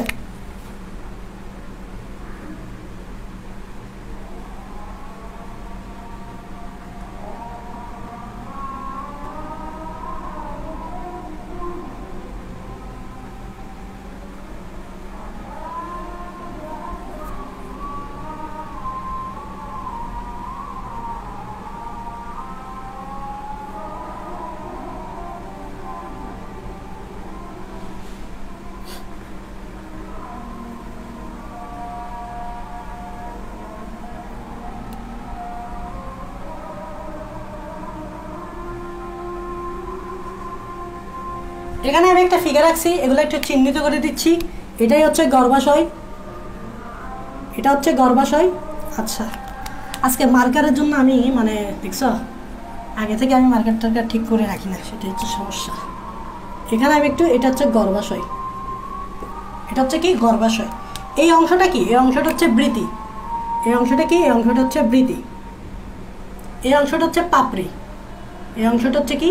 পাপড়ি। বোঝার চেষ্টা করবে, এটা অনেকে বুঝে না, কারণ তুমি ওভাবে পড়ানোয় বিদায় বুঝবা না, বই বললে তো জীবনে বুঝবা না। এই অংশটা অনেকে বুঝে না, সো বোঝার চেষ্টা করো। তারপর এই অংশটা, এটা কি? এটা হচ্ছে আমাদের পুংকেশর, এটা হচ্ছে আমাদের পুংকেশর। এবার আসো, এবার বোঝার চেষ্টা করি, এটা কি আঁকছি ভাইয়া? এটা একটা ফুল আঁকছি। এটা কি আঁকছি? তাই আমি এখানে লিখতেছি, দেখো এটা আঁকছি কি? পুষ্প। একটা বোঝার চেষ্টা করো ভালোভাবে, একটা ভালোভাবে বোঝার চেষ্টা করো, বাকিগুলো বুঝে যাবা। ভাই এটা কি আঁকছি? ভাই এটা পুষ্প আঁকছি। পুষ্প মানে কি? ফুল আঁকছি। এখন তুমি আমাকে বলো, একটা পুষ্পের 4টে স্তবক আছে, কি কি ভাইয়া? 4টে স্তবক কি কি? বৃতি, বাইরের দিকে যে স্তবক সেটা হচ্ছে বৃতি, তারপর হচ্ছে দলমণ্ডল, তারপর হচ্ছে পুংস্তবক, তারপর সবার শেষ হচ্ছে স্ত্রী স্তবক, সবার শেষ হচ্ছে স্ত্রী। 4টে স্তবক। এখন দেখো, এই ফুলের যে গর্ভাশয়টা দেখতেছ, ভালো করে খেয়াল করো, এটা হচ্ছে গর্ভাশয়। এই ফুলের যে গর্ভাশয়টা দেখতেছো, সেটা বাকি 3টে স্তবকের উপরে নাকি নিচে? তোমাকে আমি প্রশ্ন করতে, তুমি আনসার করবা। এই ফুলের যে গর্ভাশয়টা দেখতেছো, এই ফুলটা গর্ভাশয়টা তুমি কি বলো? আমাকে বলো তো, গর্ভাশয়টা বাকি যে স্তবকগুলো আছে, মানে বৃতি আছে, পুংকেশর আছে, পাপড়ি আছে, এগুলোর উপরে নাকি নিচে? আমাকে বলো, এই গর্ভাশয়টা এই 3টা স্তবকের উপরে নাকি নিচে? কমেন্টে বলো, এই গর্ভাশয়টা এই 3টে স্তবকের উপরে নাকি নিচে? কমেন্টে বলো, উপরে নাকি নিচে? উপরে নাকি নিচে? কমেন্টে বলো, এই গর্ভাশয়টা এই 3টে স্তবকের উপরে নাকি নিচে? এই গর্ভাশয়টা এই 3টে স্তবকের উপরে নাকি নিচে? এই গর্ভাশয়টা এই 3টে স্তবকের উপরে নাকি নিচে? কমেন্টে বলো।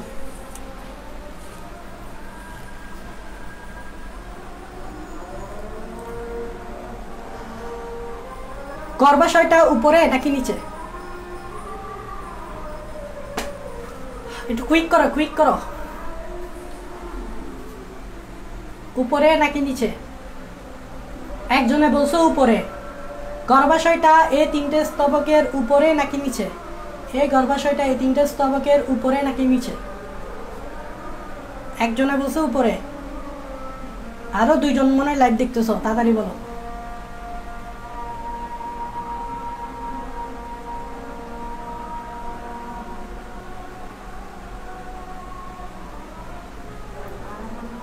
দেখো দেখো, এই গর্ভাশয়টা উপরে কিভাবে হয়? এই গর্ভাশয়টা তো এই 3টে স্তবকের নিচে। এই অংশটা এই 3টে স্তবকের কখনো উপরে তুমি বলতে পারবা? এটা তো নিচে। এই গর্ভাশয়টা এই 3টে স্তবকের উপরে কিভাবে হয়? এই 3টে স্তবক কেন উপরে? গর্ভাশয়টা নিচে। এই গর্ভাশয়টা এই 3টে স্তবকের নিচে, উপরে কেন বললাম? এই গর্ভাশয়টা এই তিনটে স্তবকের নিচে। তো নিচে হলে আমরা কি বলি? অধ বলি। দেখো আমরা যখন বলি তোমার খুব অধপতন হচ্ছে, ধরো একজনে খুব পড়ালেখা করতেছে না, তা আমরা টিচারদের সাধারণত বলি তোমার তো দিন দিন অধপতন হচ্ছে। অধ মানে কি? তুমি দিন দিন নিচে নামতেছ। অধ মানে নিচে, তুমি দিন দিন নিচে নামতেছ। আমরা টিচাররা অনেক সময় বলি যে তোমার তো দিন দিন অধপতন হচ্ছে, তুমি পড়ালেখা করতেছো না, তোমার দিন দিন অধপতন হচ্ছে। অধ মানে কি বুঝেছি? অধ মানে নিচে, তুমি দিন দিন নিচে নামতেছ। তো যেহেতু এই গর্ভাশয়টা নিচে, নিচে মানে অধ, তাই এই গর্ভাশয়টাকে বলা হয় অধ গর্ভ গর্ভাশয়। দেখো অধ মানে হচ্ছে নিচে, যেহেতু গর্ভাশয়টা নিচে তাই এটাকে বলবো অধ গর্ভ গর্ভাশয়। অধ গর্ভ গর্ভাশয়, বুঝতে পারছো? অধ গর্ভ গর্ভাশয়, বুঝতে পারছো? তাহলে এই কিছু কিছু ফুলে গর্ভাশয়টা বাকি স্তবকগুলোর নিচে থাকে। নিচে মানে অধ, অধপতন, অধপতন নিচে। গর্ভাশয়টা বাকি স্তবকগুলোর নিচে, নিচে মানে অধপতন। দ্যাটস ওয়াই এই গর্ভাশয়টার নাম হচ্ছে অধগর্ভ। তার মানে কিছু কিছু ফুলে গর্ভাশয়গুলো বাকি স্তবকের নিচে থাকে। কিন্তু যখন তোমাকে জিজ্ঞেস করবে ভাইয়া এই পুষ্পটার নাম কি, তখন এই পুষ্পটার নাম কি হবে? তখন এই পুষ্পটার নাম কি হবে? তখন এই পুষ্পটার নাম হবে গর্ভ শীর্ষ পুষ্প। তখন এই পুষ্পটার নাম হবে গর্ভ শীর্ষ, বা ইংরেজিতে বলে এপিগাইনাস। এখন দেখো আমি একটু বুঝাচ্ছি কেন এটাকে গর্ভ শীর্ষ বলে। ইংরেজিতে বলে এপিগাইনাস। দেখো কেন এটাকে, এই ফুলটার নামটাকে গর্ভ শীর্ষ বলে। একদম ইজি। গর্ভ মানে তো গর্ভাশয়, শীর্ষ মানে হচ্ছে শীর্ষ। যেহেতু গর্ভাশয়ের শীর্ষে বাকি স্তবকগুলো থাকে, আবার বলতেছি, যেহেতু গর্ভাশয়ের শীর্ষে বাকি স্তবকগুলো থাকে, তুমি এদিক দিয়ে একটা দাগ টানো তো, এদিক দিয়ে একটা দাগ টানো, তাহলে এটা হচ্ছে গর্ভাশয়। আর দেখো গর্ভাশয়ের শীর্ষে বাকি স্তবকগুলো আছে না, বৃতি, পুংকেশর, পাপড়ি, এগুলা গর্ভাশয়ের শীর্ষে না উপরে, তাই এই ধরনের পুষ্পকে বলবো আমরা গর্ভ শীর্ষ পুষ্প। আর গর্ভাশয়কে বলবো অধগর্ভ, কারণ গর্ভাশয়টা বাকি স্তবকগুলোর নিচে,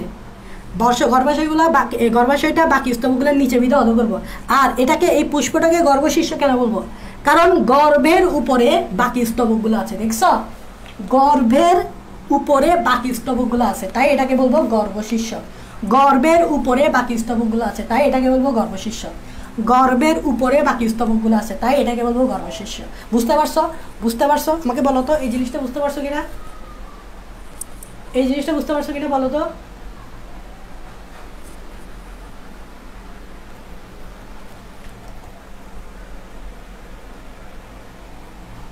এই জিনিসটা বুঝতে পারছো কিনা বলো তো? গর্ভ শীর্ষ, আই হোপ বুঝছো। এখন দেখো কিছু কিছু ক্ষেত্রে কি হয়, অন্যরকম দেখা যায়। কীরকম? আমি একটা ফিগার রাখতেছি, কিছু কিছু ক্ষেত্রে অন্যরকম দেখা যায়। কীরকম? দেখো, কিছু কিছু ক্ষেত্রে অন্যরকম দেখা যায়। কীরকম? দেখো,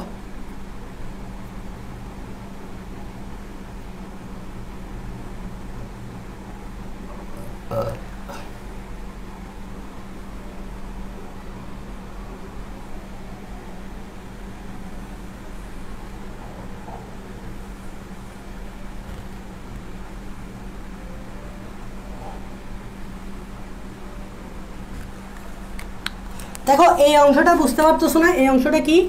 এই অংশটা হচ্ছে গর্ভাশয়। এই অংশটা হচ্ছে গর্ভাশয়। এই অংশটা কি? এই অংশটা হচ্ছে বৃতি। এই অংশটা কি? এই অংশটা হচ্ছে বৃতি। এই অংশটা হচ্ছে পাপড়ি। এই অংশটা হচ্ছে পুংকেশর। এখন যদি আমি তোমাকে জিজ্ঞেস করি ভাইয়া এই গর্ভাশয়টা বাকি যে তিনটে স্তবক আছে, বাকি তিনটে স্তবকের উপরে নাকি নিচে? আমি তোমাকে প্রশ্ন করলাম, এই যে গর্ভাশয়টা আমি দেখতে পাচ্ছি, এই গর্ভাশয়টা বৃতি বলো, পুংকেশর বলো, পাপড়ি বলো, এগুলার উপরে নাকি নিচে? দেখো এটা হচ্ছে পাপড়ি, এটা হচ্ছে পুংকেশর, এটা হচ্ছে বৃতি, আর এটা হচ্ছে গর্ভাশয়। এটা হচ্ছে বৃতি, এটা হচ্ছে পাপড়ি, এটা হচ্ছে পুংকেশর। তাহলে এই গর্ভাশয়টা বলো তো এগুলোর উপরে নাকি নিচে? গর্ভাশয়টা এই তিনটে স্তবকের উপরে নাকি নিচে? গর্ভাশয়গুলা এই তিনটার উপরে নাকি নিচে? গর্ভাশয়গুলা এই তিনটার উপরে নাকি নিচে? ভালো করে যদি খেয়াল করো তুমি দেখবা এই গর্ভাশয়টা উপরে, এই তিনটে স্তবক নিচে। দেখো পাপড়িও এখানে, পুংকেশরও এখানে, বৃতিও এখানে, আর ঠিক তার উপরে এই সাহেব গর্ভাশয়টা উপরে বসে আছে। তাই এটাকে বলবো উপরে হলে আমরা কি বলি, উপরে হলে আমরা বলি অধি, অধি মানে উপরে, উপরে হলে আমরা কি বলি অধি। যেমন অধিগ্রহণ, অধিগ্রহণ, অধিগ্রহণ কথাটা মানে কি, অধিগ্রহণ কথাটা মানে হচ্ছে উপরে উঠে কিছু গ্রহণ করা, উপরে উঠে কিছু গ্রহণ করা, এরকম সেক্সের অধি মানে উপরে। তাই এই গর্ভাশয়টাকে আমরা বলবো অধিগর্ভ, অধিগর্ভ গর্ভাশয়। তার মানে কিছু কিছু ফুলে গর্ভাশয়টা বাকি স্তবকগুলোর উপরে থাকে, কিছু কিছু ফুলে গর্ভাশয়টা বাকি যে স্তবকগুলো আছে এগুলোর উপরে থাকে। তাই এই গর্ভাশয়টাকে আমরা নাম দিছি অধিগর্ভ, বা ইংরেজিতে বলি সুপেরিয়র। সুপেরিয়র মানে উপরে না, সুপেরিয়র মানে উপরে ইংরেজিতে বলে। আর এটা একটা পুষ্প না। এখন দেখো এই পুষ্পটাকে আমি কি বলবো, এই পুষ্পটাকে বলবো গর্ভপাদ পুষ্প। আবার বলতেছি এই পুষ্পটাকে বলবো গর্ভপাদ পুষ্প, বা ইংরেজিতে বলে হাইপোগাইনাস। এখন বলো তো ভাইয়া কেন এটাকে গর্ভপাদ পুষ্প বলবো? কারণ গর্ভাশয়ের নিচে, পাদ মানে নিচে, গর্ভাশয়ের নিচে বাকি স্তবকগুলো থাকে। যেহেতু দেখো এদিক দিয়ে একটা দাগ টানো, দাগ টানলেই বুঝবা গর্ভাশয়ের নিচে বাকি স্তবকগুলো থাকে। যেহেতু গর্ভাশয়ের নিচে বাকি স্তবকগুলো থাকে তাই এটাকে বলবো গর্ভপাদ, পাদ মানে নিচে, গর্ভাশয়ের নিচে যেহেতু বাকি স্তবকগুলো থাকে তাই এই ধরনের পুষ্পকে আমরা বলবো গর্ভপাদ পুষ্প। তাই এই ধরনের পুষ্পগুলোকে আমরা বলবো গর্ভপাদ পুষ্প। তাই এই ধরনের পুষ্পগুলোকে আমরা বলবো গর্ভপাদ পুষ্প। তাই এই ধরনের পুষ্পগুলোকে বলবো আমরা গর্ভপাদ পুষ্প, একদম ইজি। আবার দেখো কিছু কিছু ইয়ে আছে, কিছু কিছু আরেক ধরনের দেখা যায়, আরেক ধরনের দেখা যায়। সেটা কিরকম দেখো, আরেক ধরনের দেখা যায়।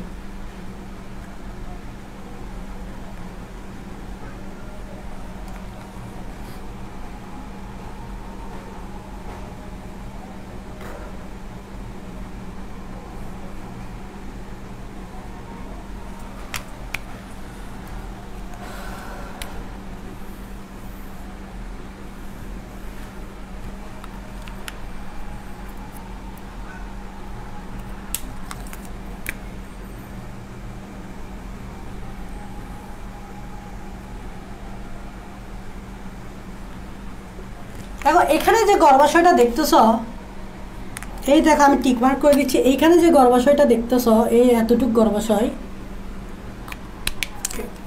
এটা হচ্ছে তোমার বৃতি, এটা হচ্ছে তোমার পাপড়ি, এটা হচ্ছে তোমার পুংকেশর। এখন দেখো এই গর্ভাশয়ের পজিশনটা কিরকম একটু আমাকে বলো তো, এই গর্ভাশয়ের পজিশনটা কিরকম? তোমার কি মনে হয় এই গর্ভাশয়টা বাকি স্তবকগুলোর নিচে নাকি উপরে? একটু আমাকে বলো তো। এই যে গর্ভাশয় যে জিনিসটা দেখতে পাচ্ছ সেগুলো কি বাকি স্তবকগুলো যেমন বৃতি, পুংকেশর, পাপড়ি এগুলোর কি উপরে নাকি নিচে? দেখে কি মনে হচ্ছে?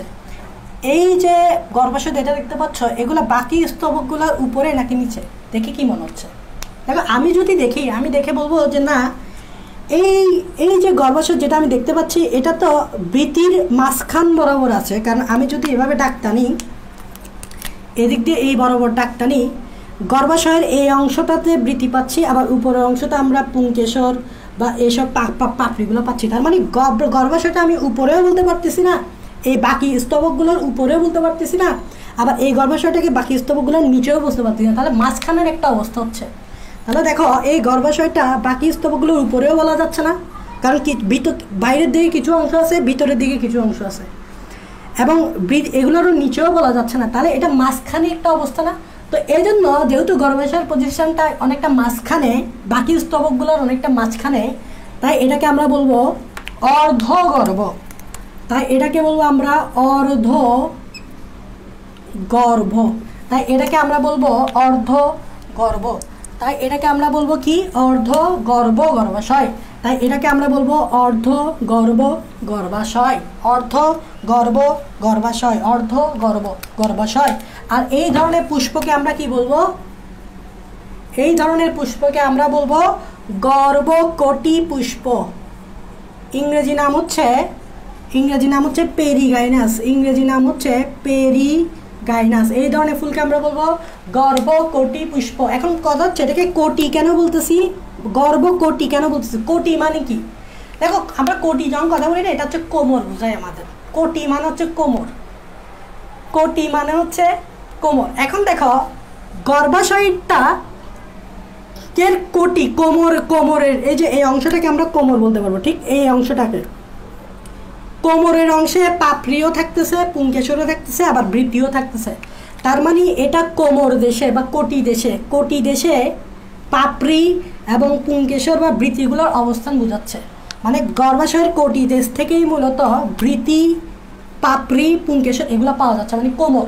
তাই এটাকে বলতেছে গর্ভকোটি। কোটি মানে কোমর, গর্ভকোটি পুষ্প বা ইংরেজিতে বলে পেরিকাইনাস। অনেকটা কোটি মানে হচ্ছে কোমর, দেখে বোঝাই যাচ্ছে। দেখো এই অংশ থেকে বেরোচ্ছে, তাহলে এই যে গর্ভাশয়ের এই অংশটা, এই অংশ থেকে পাপড়ি আছে, এই অংশতে বৃতি আছে, এই অংশতে পুংকেশর আছে। তাই যেহেতু কোমর থেকে এই অংশগুলো আসতেছে বা বের হয়েছে, তাই এটাকে আমরা বলবো কোটি, গর্ভকোটি পুষ্প। আর গর্ভকোটি পুষ্পে যে গর্ভাশয়টা দেখা যায়, ওই গর্ভাশয়টার নাম কি? অর্ধগর্ভ গর্ভাশয়। তাহলে গর্ভাশয়ের পজিশন 3 ধরনের হইতে পারে। একটা হচ্ছে বাকি স্তবকগুলোর নিচে, যেটাকে বলবো অধগর্ভ গর্ভাশয়। একটা হচ্ছে বাকি স্তবকগুলোর উপরে, এটাকে বলবো অধিগর্ভ গর্ভাশয়। একটা হচ্ছে বাকি স্তবকগুলোর মাঝখানে, এটাকে বলবো অর্ধগর্ভ গর্ভাশয়। 3 ধরনের গর্ভাশয়ের পজিশন পাওয়া যায়। আর ফুলের নামগুলো কীরকম হয়েছে সেটা তো বুঝতেই পারতেছ। গর্ভশীর্ষ পুষ্পে গর্ভাশয়ের উপরে বাকি স্তবকগুলো থাকে বিধায় ওটাকে গর্ভশীর্ষ বলে।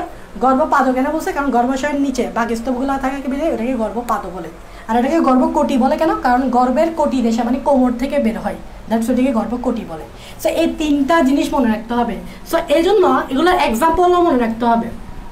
এই জন্য তোমাকে কী রাখতে হবে? এগুলোর এক্সাম্পল। যেমন দেখো আমি 3টা জিনিস পড়েছি। কি বলো তো?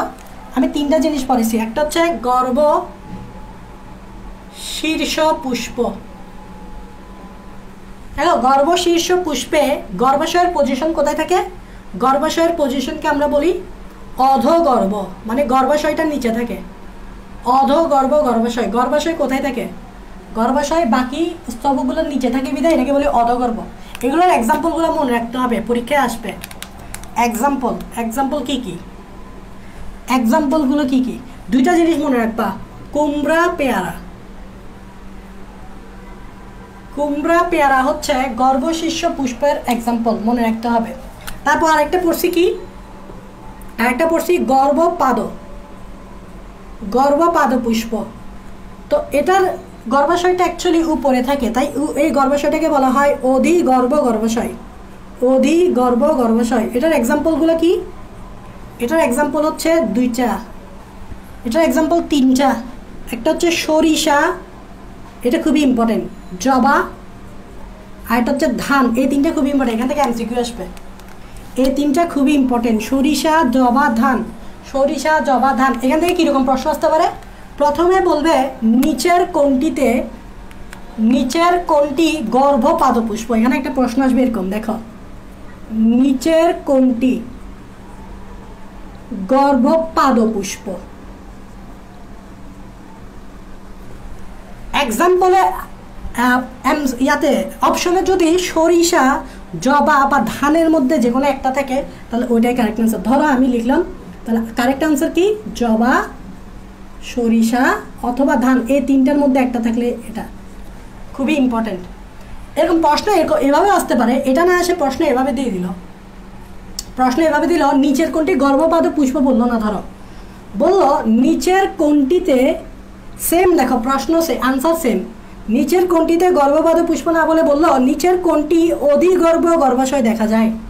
নিচের কোনটিতে অধিগর্ভ গর্ভাশয় দেখা যায়, অধিগর্ভ গর্ভাশয় দেখা যায়, তখন আনসার ঠিক সেম, জবা, সরিষা, ধান। তাহলে 2 ভাবে আসতে পারে। দেখো, নিচের কোনটি গর্ভপাদ পুষ্প অথবা নিচের কোনটিতে অধিগর্ভ গর্ভাশয় দেখা যায়, 2টাই সেম জিনিসটা, তাই আনসারও সেম হবে।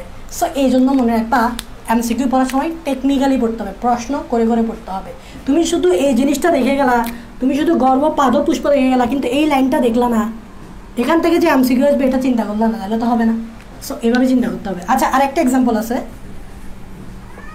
2টা তো দিলাম, আরেকটা আছে না? আরেকটা হচ্ছে কি 3 নাম্বার, গর্ভকোটি পুষ্প। আর এটার গর্ভাশয় কীরকম? এটা গর্ভাশয় হচ্ছে অর্ধগর্ভ গর্ভাশয়। অর্ধ গর্ভ গর্ভাশয়। এটার এক্সাম্পলগুলো মনে রাখতে হবে।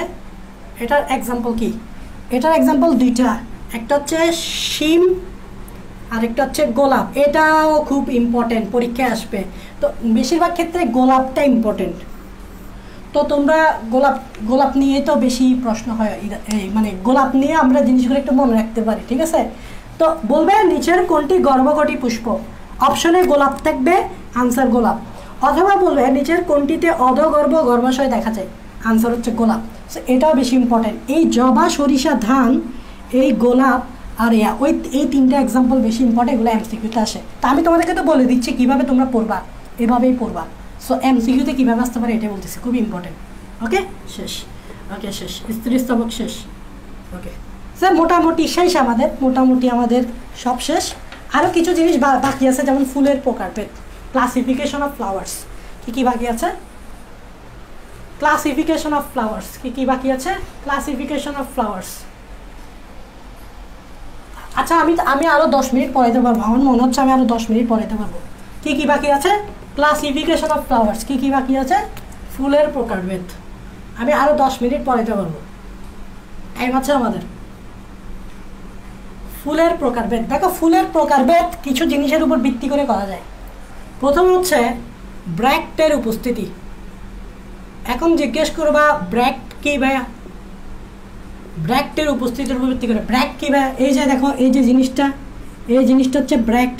তাহলে পরীক্ষায় কিন্তু আসে ব্র্যাক্ট কি, লিখো পরীক্ষায় আসে ব্র্যাক্ট কি। তাহলে ব্র্যাক্ট কি? সেটা হচ্ছে পাতা বা পাতার মতো অংশ, পাতা বা পাতার মতো অংশ যার কক্ষে ফুল জন্মায় তাই ব্র্যাক্ট। যার কক্ষে ফুল জন্মায় তাই ব্র্যাক্ট। এটা লিখবা পরীক্ষায় আসবে ব্র্যাক্ট কি। তো ব্র্যাক্ট মানে কি? পাতা বা পাতার মতো অংশ যেটা যে কক্ষে থাকে সেই কক্ষে একটা ফুল জন্মাবে। তাহলে দেখো, এটা হচ্ছে ব্র্যাক্ট বা পাতার মতো অংশ, এই কক্ষেই কিন্তু ফুলটা জন্মাইছে। এটা কক্ষ না? এই জিনিসটা কক্ষ না? এই কক্ষেই কিন্তু ফুলটা জন্মাইছে। তাহলে ব্র্যাক্ট কি? ব্র্যাক্ট হচ্ছে পাতা বা পাতার মতো অংশ যার কক্ষে ফুল জন্মায় তাই ব্র্যাক্ট। এটা পরীক্ষায় আসবে। এখন সব ফুলে কিন্তু ব্র্যাক্ট থাকে না, তো এই জন্য ব্র্যাক্টের উপস্থিতির উপর ভিত্তি করে আমরা ফুলকে দুই ভাগে ভাগ করতে পারি। একটা হচ্ছে ব্র্যাক্ট বিহীন ফুল। বুঝতেই পারতেছ ব্র্যাক্ট বিহীন ফুল মানে কি? মানে যে ফুলে ব্র্যাক্ট থাকবে না ওটাই ব্র্যাক্ট বিহীন ফুল। তো এক্সাম্পল কি? এক্সাম্পল হচ্ছে সরিষা। এক্সাম্পল হচ্ছে কি? সরিষা। সরিষা সাইন্টিফিক নেমটাও মনে রাখবা, ব্রাসিকা নেপাস। অনেকবার লেখা দিয়েছি, আর লিখতেছি না। আরেকটা হচ্ছে ব্র্যাক্ট যুক্ত ফুল। আরেকটা হচ্ছে ব্র্যাক্ট যুক্ত ফুল। কিছু কিছু ফুলে ব্র্যাক্ট থাকে। একটা এক্সাম্পল মনে রাখতে পারো, মানে ব্র্যাক্ট তো বুঝলা থাকে। একটা এক্সাম্পল মনে রাখতে পারো, অতসী। অতসী, অতসী গাছ। এটা সাইন্টিফিক নেমটা এখন আমি বলি নাই, তো এটা মনে রাখতে পারো। এটা সাইন্টিফিক নাম লিখে রাখো,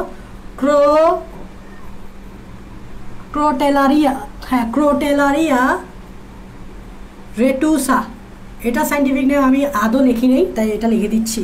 অতসী ব্র্যাক্টযুক্ত ফুল কিন্তু একটা এক্সাম্পল মনে রাখবা, অতসী গাছ। এটার সাইন্টিফিক নেমটাও মনে রাখতে পারো, কারণ এটা আমি আগে লিখে দিই নেই। ঠিক আছে, শেষ। এইভাবেই করা যায়। একটা আরও করা যায়। কীভাবে ব্যাপ আরও করা যায়? যেমন দেখো, বি নাম্বার গর্ভাশয়ের অবস্থান অনুসারে তো একটু আগেই করেছি, বলো তো। গর্ভাশয়ের অবস্থান অনুসারে 3 প্রকার। একটা হচ্ছে গর্ভশীর্ষ, আমি আর লিখে দিচ্ছি না, গর্ভশীর্ষ।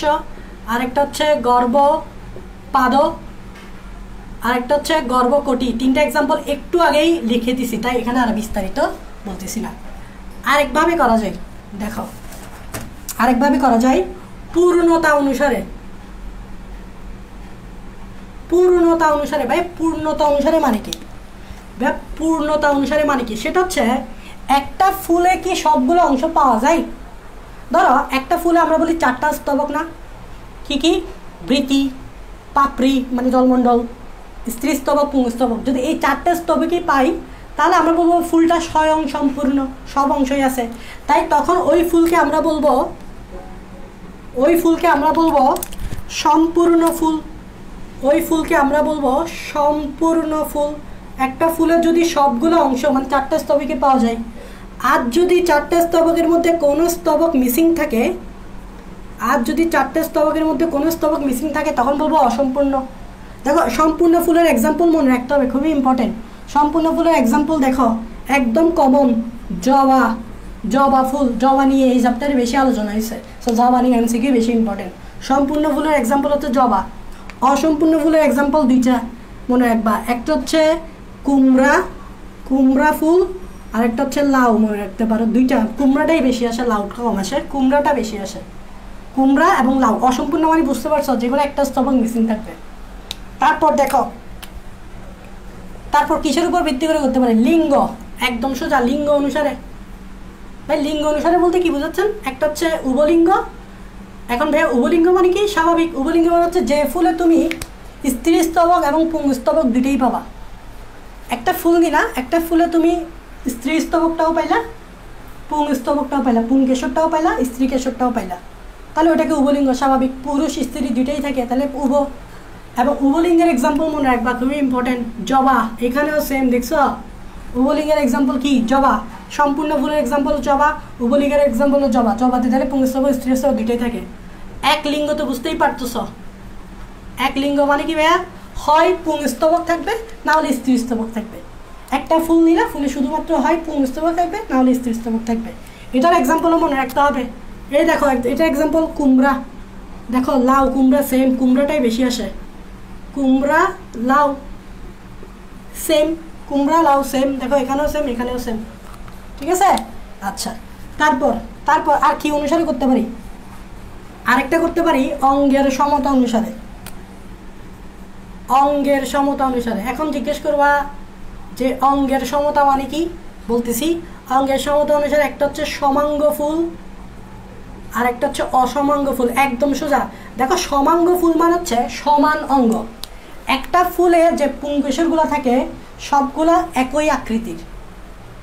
একটা কোষের যে পাপড়িগুলো থাকে, একটা ফুলে পাপড়িগুলো সেম আকৃতির। একটা ফুলের যে বৃত্তাংশগুলো থাকে ওই বৃত্তাংশগুলো সবগুলো আকৃতি সমান। তাহলে ধরো পুংকেশরগুলো সবগুলো আকৃতি সমান, স্ত্রী কেশরগুলো সবগুলো আকৃতি সমান। তাহলে আকৃতি যদি সমান থাকে, বৃত্তাংশ সবগুলো আকৃতি সমান, তারপর পাপড়ির সবগুলো আকৃতি সমান, তাহলে আকৃতি সমান থাকলে ওটাকে আমরা বলবো সমাঙ্গ। আর সমান না থাকলে বলবো অসমাঙ্গ। আর সমাঙ্গর এক্সাম্পলটাও মনে রাখতে হবে। দেখো এখানেও জবা, তাহলে সমাঙ্গ ফুলের এক্সাম্পল হচ্ছে জবা। আর অসমাঙ্গ ফুলের এক্সাম্পল হচ্ছে মটরশুঁটি। এখানেও জবা, জবা নিয়ে মনে রাখতে হবে। অসমাঙ্গ ফুল জবা, অসমাঙ্গ ফুল মটরশুঁটি। ঠিক আছে? তারপর আসো প্রতিসমতা অনুসারে। দেখো প্রতিসমতা অনুসারে 2 ধরনের হইতে পারে। একটা হচ্ছে প্রতিসম, একটা হচ্ছে প্রতিসম, আর একটা হচ্ছে অপ্রতিসম। ভাইয়া প্রতিসম মানে কি? প্রতিসম মানে হচ্ছে যখন তুমি একটা ফুলকে একবার বা অনেকবার ভাগ করতে যাবে তখন 2টা সমান অংশ পাবা। যতবারই ভাগ করো ততবারই তুমি 2টা সমান অংশ পাবা। 2টা সমান অংশ মানে প্রতিসম। তো প্রতিসম হইতে পারে, অপ্রতিসম হইতে পারে, যেটাকে ভাগ করা যায় না। প্রতিসমের মধ্যে 2টা পাবা। একটা হচ্ছে এক প্রতিসম, মানে একবার ভাগ করতে পারবা।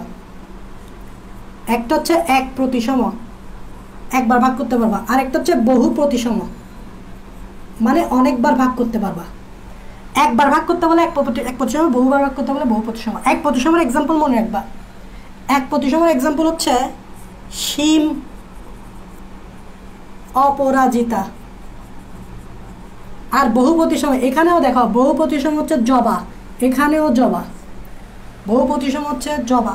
আরেকটা মনে রাখবা, জবার সাথে সাথে সরিষাটাও মনে রাখবা। তাহলে এখানেও কিন্তু জবা, জবার সাথে সাথে সরিষাটাও মনে রাখবা। আর অপ্রতিসম মানে কি? যেটাকে ভাগ করা যায় না। অপ্রতিসমের এক্সাম্পল কি? কলাবতী। এটা মনে রাখবা একটু, এটা আনকমন তো, কলাবতী নামটা আনকমন, তো এটা মনে রাখবা। অপ্রতিসম মানে কি? যেটাকে তুমি ভাগ করতে পারবে না। একটু আমি বুঝাচ্ছি। দেখো এটা হচ্ছে তোমার একটা ফুল, সাপোজ এটা হচ্ছে একটা ফুল। এখন এই ফুলকে যদি তুমি ভাগ করতে চাও, এভাবে কেন্দ্র বরাবর এভাবে ভাগ করলে 2টা সমান অংশ পাবা। তাহলে তুমি এটাকে একবার ভাগ করতে পারবা, আর ভাগ করতে পারবা না, একবারই ভাগ করতে পারবা। তাই এটা হচ্ছে এক প্রতিসম। এখন ধরো ফুলটা যদি এরকম না হয়ে এরকম হইতো, তাহলে তুমি এটাকে একবার না অনেকবার ভাগ করতে পারবা। যেমন দেখো এদিক দিয়ে ভাগ করলেও 2টা সমান অংশ, এদিক দিয়েও ভাগ করলেও 2টা সমান অংশ, এদিক দিয়ে ভাগ করলেও দুইটা সমান অংশ, তাহলে এটাকে তুমি অনেকবার ভাগ করতে পারতেছো, তাই এটা হচ্ছে বহু প্রতিসম। আর অপ্রতিসম মানে হচ্ছে যেটাকে তুমি ভাগ করতে পারবে না, ভাগ করলে দুইটা সমান অংশ পাবা না, এটা হচ্ছে অপ্রতিসম। ঠিক আছে, আচ্ছা গেল, শেষ। আচ্ছা ওকে, এবার দেখো এখান থেকে আমরা অনেকগুলো এক্সাম্পল বললাম না ফুলের প্রকার পথে, এখান থেকে অ্যাকচুয়ালি এক্সাম্পলগুলো ইম্পর্টেন্ট, এমসিকিউতে এগুলোই আসবে। যেমন দেখো জবার ক্ষেত্রে আমরা কি কি পড়ছি, জবার ক্ষেত্রে আমরা পড়ছি জবা হচ্ছে সম্পূর্ণ ফুল, এগুলো এমসিকিউতে আসবে। জবা হচ্ছে সম্পূর্ণ ফুল, জবা হচ্ছে উভলিঙ্গ, এগুলো এমসিকিউতে আসবে, খুবই ইম্পর্টেন্ট। জবা হচ্ছে উভলিঙ্গ, জবা হচ্ছে সমাঙ্গ, জবা হচ্ছে বহু প্রতিসম। দেখো এগুলোই হচ্ছে জবার উদাহরণ। দেখো জবা সম্পূর্ণ উভলিঙ্গ সমাঙ্গ বহু প্রতিসম। আচ্ছা তারপর দেখো, তারপর হচ্ছে লাউ কুমড়া, লাউ কুমড়া এরা কি, লাউ কুমড়া হচ্ছে অসম্পূর্ণ এবং এক লিঙ্গ। ধরো তোমাকে এমসিকিউতে বললো নিচের কোন ফুলটি এক লিঙ্গ, তাহলে লাউ কুমড়া, নিচের কোন ফুলটি অসম্পূর্ণ, তাহলে লাউ কুমড়া, যে কোনো একটা। তারপর মটরশুঁটি, মটরশুঁটির এক্সাম্পল একটাই, মটরশুঁটি হচ্ছে অসমাঙ্গ, মটরশুঁটি হচ্ছে অসমাঙ্গ, এটা একটা মনে রাখার কোনো ব্যাপার না। কলাবতী, এটাও একটা মনে রাখার কোনো ব্যাপার না। কলাবতীর একটা এক্সাম্পল হচ্ছে, কলাবতী হচ্ছে অপ্রতিসম, মানে তুমি কলাবতীকে ভাগ করতে পারবে না, দুইটা সদৃশ অংশকে ভাগ করতে পারবে না, অপ্রতিসম হচ্ছে কলাবতী। তারপর জবা সরিষা, জবা সরিষা হচ্ছে বহু প্রতিসম। এগুলা লেখা খুবই ইম্পর্টেন্ট, এমসিকিউতে আসবে, এগুলা খুবই ইম্পর্টেন্ট, এমসিকিউতে আসবে, এগুলা খুবই ইম্পর্টেন্ট, এমসিকিউতে আসবে, এগুলা খুবই ইম্পর্টেন্ট, এমসিকিউতে আসবে, এগুলা খুবই ইম্পর্টেন্ট, এমসিকিউতে আসবে, এগুলো নোট করবা, এগুলো এভাবেই পড়বা, কারণ এমসিকিউতে এভাবে এই এগুলোই আসবে এমসিকিউতে। ঠিক আছে, আচ্ছা তারপর কিছু কিছু আরও কিছু ফুল আছে, যেমন দেখবা ট্রাইমেরাস ফুল, তারপর টেট্রামেরাস ফুল, পেন্টামেরাস ফুল। আমি যদি বলি ট্রাইমেরাস, ট্রেট্রামেরাস, পেন্টামেরাস, এই ফুল, এই ফুলগুলো বলতে কি বোঝাচ্ছে, দেখো ট্রাইফেরাস মানে হচ্ছে যে সকল ফুলের যে স্তবকগুলো আছে, মানে পুংস্তবক, স্ত্রীস্তবক, বৃতি, বৃত্তাংশ, পাপড়ি, এগুলো যেগুলো আছে, এগুলোর সংখ্যা যদি 3 বা এর গুণিতক, 3-এর গুণিতক মানে 6, আরও গুণিতক যদি করি 9, 3 3 করে পারবে, 12, 15 ইত্যাদি। মানে ধরো একটা ফুল নিলা, একটা ফুলে তুমি 3টা, মানে একটা স্তবক নিলা, একটা স্তবকে দেখলা পাপড়ি 3টা, অথবা দেখলা পাপড়ি 6টা। দেখো তাহলে পাপড়ি 3টা বা 3-এর গুণিতক, 3 বা 3-এর গুণিতক, 6ও 3-এর গুণিতক, 9ও 3-এর গুণিতক, 12ও 3-এর গুণিতক। তাহলে তোমাকে এবার এখান থেকে একটা অন্যরকম কোয়েশ্চেন হবে, কীরকম, ধরো বললো একটি ফুলে, এখান থেকে একটা কোয়েশ্চেন বললে এরকম, একটি ফুলে 3টি, অথবা ধরো এভাবে করলো 3টি অথবা 6টি অথবা ধরো 9টি, এরকম আর কি 3-এর গুণিতক ঠিক পাপড়ি থাকে, তাহলে ফুলটা কি হবে, তোমাকে এবার বলবে তাহলে ফুলটার নাম কি হবে।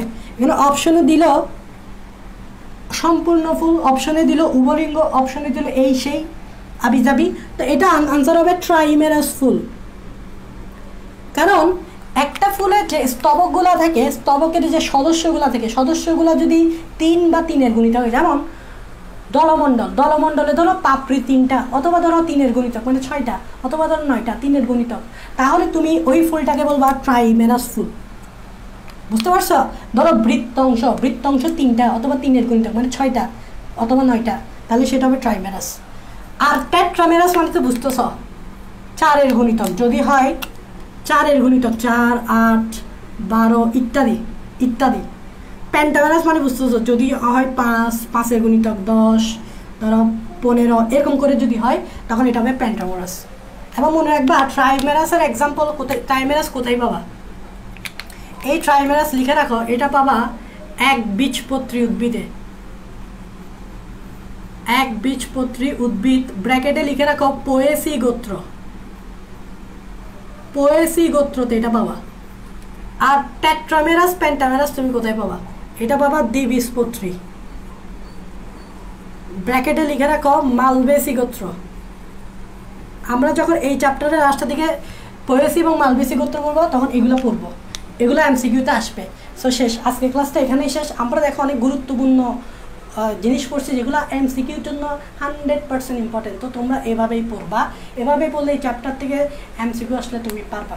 তো নেক্সট ক্লাসটা খুবই গুরুত্বপূর্ণ ক্লাস। আর নেক্সট ক্লাসে আছে অমরা বিন্যাস এবং পুষ্প প্রতীক এবং পুষ্প সংগীত। এই চ্যাপ্টারের এই টপিকটা হচ্ছে খুবই ইম্পর্টেন্ট। পুষ্প প্রতীক, পুষ্প সংকেত, এই টপিকটা খুবই ইম্পর্টেন্ট। সৃজনশীলে মাস্ট আসবে এখান থেকে। পুষ্প প্রতীক, পুষ্প সংকেত সৃজনশীলে মাস্ট আসবে। এবং ঢাকা ইউনিভার্সিটি, বিভিন্ন ইউনিভার্সিটিতেও কোশ্চেনগুলো আসে, মেডিকেলেও আসে, এবং ঢাকা ইউনিভার্সিটির লিখিত পরীক্ষা আছে। তো আমার মনে হচ্ছে লিখিত পরীক্ষায় এই পুষ্প প্রতীক বা পুষ্প সংকেত দিয়ে দিবে, কারণ এই টপিকটা ওদের খুব পছন্দের চ্যাপ্টার, বুঝছো? ওদের খুব পছন্দের চ্যাপ্টার এটা, ওরা এখান থেকে প্রশ্ন করতে ভালোবাসে। তো আই হোপ তোমরা বুঝছো এবং তোমরা বুঝতে পারছো এখান থেকে কী প্রশ্ন আসবে বা কীভাবে তোমরা আনসার করবে। আশা করি তোমরা পারবা, প্র্যাকটিস করতে হবে, প্র্যাকটিস না করলে পারবা না। তো সে পর্যন্ত সুস্থ থাকো, আল্লাহ হাফেজ।